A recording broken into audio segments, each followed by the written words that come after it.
Jose Conde, and Terrell and I we kind of started this whole thing over a few drinks. We both have our own family wineries, as he mentioned, and we were both kind of involved in making handcrafted boutique wines, and we kept getting requests from clients around the world that would ask us, can't you do something a little bit less expensive?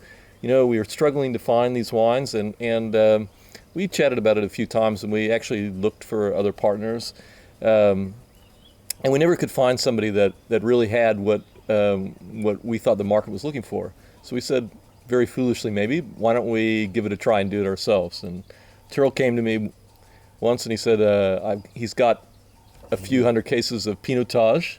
So what happened was I'd actually bought some grapes from a neighbor.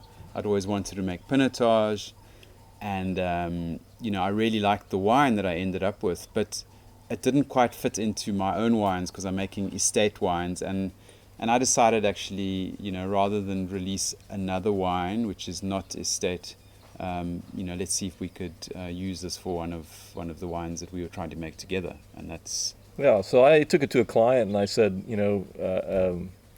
I asked them if this would work for them, and they bought those first 600 cases, and 6 months later they came back and they asked us for another few hundred cases, and then a year later it had grown about three times, and we had picked up one or two clients along the way, and suddenly we were like, oh my gosh, we got a business here. And then of course it was, well, what do we name it?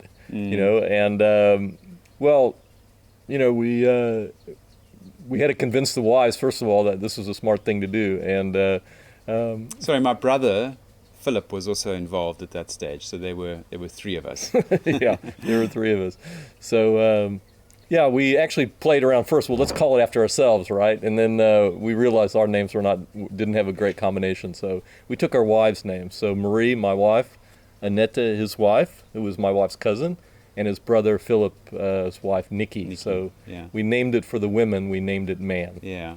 So it was almost a bit of a joke. We said, listen, yeah, honeys, we're spending a lot of time over the weekends, doing a lot of work, a lot of research, a lot of tasting, a lot of drinking.